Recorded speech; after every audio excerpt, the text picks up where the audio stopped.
I've always had an interest in representing people, being involved with communities. So I was a student union president, school council, and then when I stopped teaching to have children, it felt like a good fit at that time. I was first elected 6 months ago. It's a pretty cliche thing to say, but I decided to stand because I wanted to make a positive difference to my community. One of the reasons I stood to be elected is because several of the wards in Rutland are unopposed. And if someone gets elected without having an election, then that I don't see as democracy. I just wanted to make a difference and help other people. And I'm glad I did it because I think I'd regret it if I didn't. As a county councillor, I think the main responsibility is representing your residents, your ward, understanding what issues they face and doing your best to try and resolve some of those issues. All the councillors here are really friendly, and I'm pretty sure any of them would be willing to sit down and have a chat with someone thinking about standing. I try and attend all the parish council meetings, and if there isn't a parish council in a particular village, maybe there's a parish meeting, so I'll attend those as well, because those people that go to the meetings are the ones that are elected by that village or by that parish, and they're the ones that are going to know the issues that particularly relate to that particular area. I think the characteristics people might need is being able to work with people they might not necessarily agree with, and ensuring that you're always polite and kind, and that you acknowledge we all really have the same common goal, which is to better the lives of the people within Rutland. Councillors are a key conduit between a council and the residents. So there are various things at local government you have to do, for example, bin collections. But actually where it gets interesting is, if we're thinking about climate change. And so actually saying, right, how can we look at how we collect rubbish, what rubbish we collect, how can we look at that so that actually we're having an impact on a wider issue? You have to commit to it 100%. You're here to represent residents and represent Rutland. If you haven't got the time to put it in, you're only letting the residents down at the end of the day. I think the second point is to have an open mind.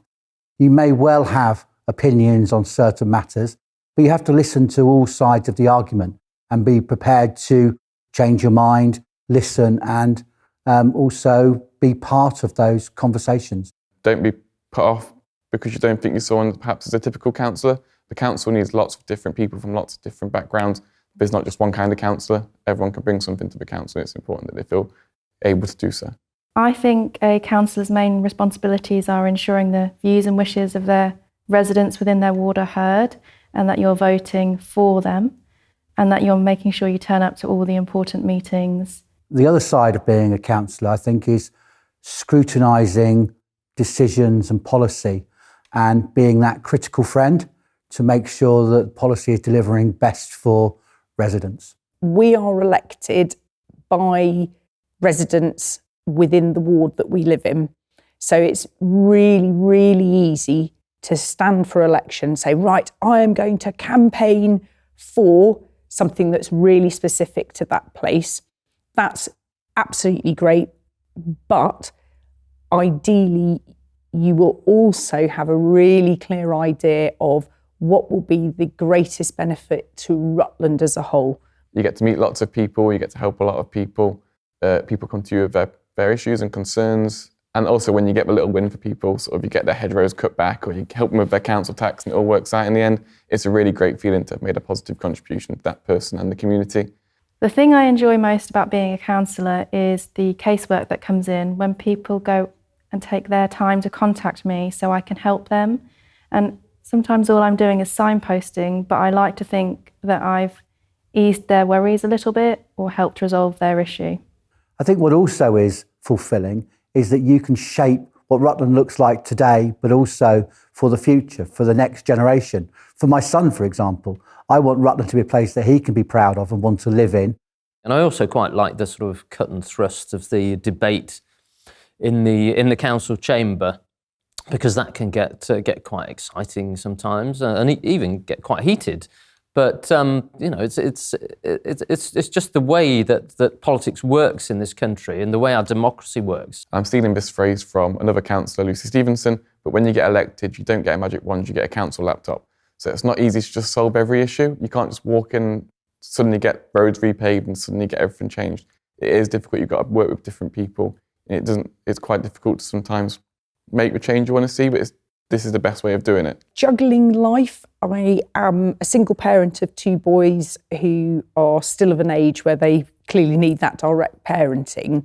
So I have to admit, I do get up very early in the morning, but I'm very structured with my day.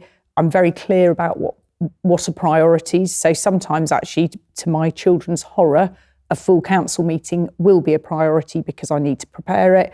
Actually, sometimes it will be getting my youngest to his football match. I'm married with a almost grown-up family, and I'm also self-employed.